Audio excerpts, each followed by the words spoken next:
এই WhatsApp guys, আসসালামু আলাইকুম। সবাই কেমন আছো? নতুন আরেকটি ব্লগে তোমাদের জানাই স্বাগত।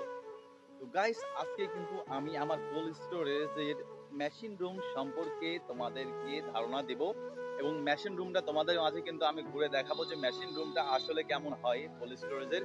পুরো মেশিন রুমটা না দেখা পর্যন্ত তোমরা কিন্তু বিশ্বাসই করতে পারবা না যে পুরো কোল্ড স্টোরেজের মেশিন রুমটা এত বড় হয়।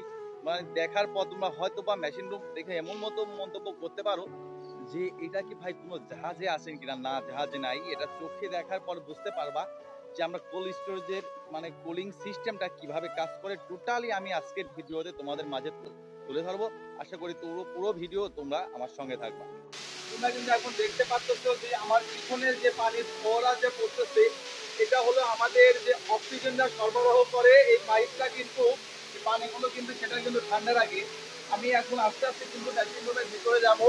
পুরো ভিডিও কিন্তু সঙ্গে থাকবে, একটু মিস করো না কিন্তু। হয়তো ফার্স্ট টাইম তোমরা কিন্তু আমার এই মানে এই হিমাগারি মেশিন রুমটা দেখতে যাচ্ছে। এটা কিন্তু আমাদের রুবেল ভাই, আমাদের বড় ভাই বলাচ্ছে। আমাদের বড় ভাই ক্যামেরার সামনে আসতে কিন্তু ব্যাপক লজ্জা ভাই, সেজন্য কিন্তু ক্যামেরার সামনে আসলো না। আমাদের মেশিন রুমটা কিন্তু এখন চালু আছে আর রুবেল ভাই ডিউটিতে আছে। প্রচুর পরিমাণে শব্দ হয়, ঠিক আছে। বিশাল বিশাল ইঞ্জিন চলে, 3টা ইঞ্জিন একসঙ্গে চলে, এজন্য কিন্তু ব্যাপক পরিমাণে শব্দ হয়। আমি এখন কিন্তু ভিতরে যাব, ভিতরটা কিন্তু টোটাল মিশে মেশিন এবং টোটাল সিস্টেমটা কিন্তু তোমাদের দেখাবো।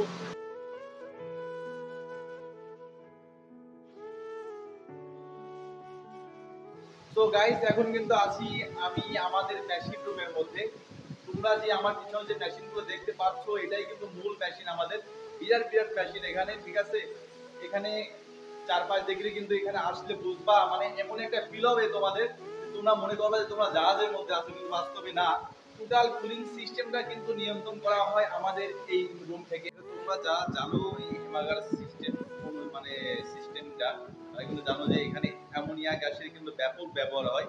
এই যে এখানে কিন্তু আমাদের অ্যামোনিয়া গ্যাস পাবে, কিন্তু এটা পুরোটা কিন্তু একদম দেখতে পাচ্ছ যে ঠান্ডা হয়ে গেছে। এটা পুরোটা কিন্তু বরফ, ব্যাপক বরফ। আমি কিন্তু মাঝে মাঝে এখানে চলে আসি যখন ব্যাপক গরম লাগে, তাহলে এখানে কিন্তু আমি ইচ্ছা করলে বরফ কিন্তু খাইতেও পারবো, ঠিক আছে। তো গাইস, এখন দেখতে পাচ্ছি এটা কিন্তু আমাদের জেনারেটর, ঠিক আছে। বিশাল বড় কিন্তু জেনারেটর। এটা কিন্তু মানে ফুল ফ্রেমে আমরা কিন্তু ধরতে পারতেছি না, তাহলে বুঝতেছো যে এটা কত কত বড় জেনারেটর, ঠিক আছে। এটা কিন্তু আমরা অলওয়েজ আমরা চালু করি না, যখন বিশেষ মুহূর্ত হয়, যখন একটা 7 দিন বা 5 দিন কারেন্ট যখন থাকে না, তখন কিন্তু এটা ব্যবহার করি। কারণ এটাই কিন্তু আমাদের 1 ঘন্টা চালালে প্রায় 15 থেকে 20 হাজার টাকার কিন্তু এরা কিন্তু আমার তেল খায়, ঠিক আছে। এদের মানে ভরণ পোষণ করাই ইম্পসিবল এক কথায়। হুম। এখানে কিন্তু এক স্টাফ ছাড়া কিন্তু কাউকে এখানে ঢুকতে দেওয়া হয় না। টোটালি এক্সপ্লোর করে দিলাম তোমাদের মাঝে। হ্যাঁ, তোমরা কখনো হয়তো বা দেখো নাই। তো গাইস, এখন কিন্তু আমি 5 তলায় উঠবো, আমাদের এই স্টোরেজের বিল্ডিং এর সব থেকে ওপরে ছাদে উঠে তোমাদের দেখাবো। যে তোমরা কিন্তু আমাদের এই ছাদটা দেখলে কিন্তু জাস্ট অবাক অবাক ভাববা যে মনে হয় একটা ফুটবল গ্রাউন্ড, ঠিক আছে, এত বড়। আর উপর থেকে পুরো স্টোরটা আমাদের কেমন লাগে তোমাদের দেখাবো। হুম। বিশাল বড়, মানে বিশাল বড় কিন্তু এরিয়া। অনেক সুন্দর ভিউ কিন্তু এখান থেকে আসে। চারপাশটা দেখতে পাচ্ছ জাস্ট অ্যামাজিং। হুম। এখানে কিন্তু মূলত লোহার এইটা ব্যবহার করা হয়। আমি এখন আমাদের এই পানির যে ফোয়ারা আছে না, এটা কিন্তু আমি তোমাদের উপর থেকে দেখাবো। উপর থেকে কিন্তু অনেক সুন্দর লাগে দেখতে। তো গাইস, আমি কিন্তু সবসময় চেষ্টা করি আমার সত্যটাকে তোমাদের মাঝে তুলে ধরার। আমি কি করি, কিভাবে থাকি, কোন প্রতিষ্ঠানে চাকরি করি, কোনো কিছু গোপন করার নাই। আমি এখন কিন্তু এটাই উঠতে কিন্তু আমি 2 তলায় উঠে পড়ছি। আমি এখন 2 তলাতে আসছি, কিন্তু এখনো কিন্তু আরো একটা সিঁড়ি বাকি আছে। তো উপরে উঠতে হলে কিন্তু এই সিঁড়িটা উঠতে হবে। এই সিঁড়িটা পুরোটাই খারাপ, এই সিঁড়িটা ওঠা কিন্তু অনেক রিস্ক। তারপরে উঠে উপরের যে পুললি গ্রাউন্ডটা কিন্তু আমি তোমাদের দেখানোর চেষ্টা করব। দেখে বুঝতে পারবা যে কি বিশাল একটা গ্রাউন্ড, মনে হবে টোটাল ফুটবল খেলার মাঠ, ঠিক আছে। এখান থেকে আমাদের পিছনের এই যে পানির ফোয়ারা কিন্তু কত সুন্দর লাগতেছে, ঠিক আছে, দেখতে পাচ্ছিস। আর এই যে আমাদের কিন্তু কারেন্টের সিস্টেমটা কিন্তু এই যে এখান থেকে এই মিটার থেকে কিন্তু নেওয়া হয়। সেদিনকে জাস্ট এখানকার একটা ট্রান্সমিটার পুড়ে যায়, তার দাম নেয় 70,000 টাকা। ছোট্ট একটা জিনিস, মানে না দেখলে বুঝতে পারবো না, কল্পনা করতে পারবো না। যে এত টাকা দাম। আমি কিন্তু এখন উপরে উঠতেছি, দেখতে পাচ্ছ কত উপর থেকে এই ভিডিওগুলো নিচ্ছে আমি।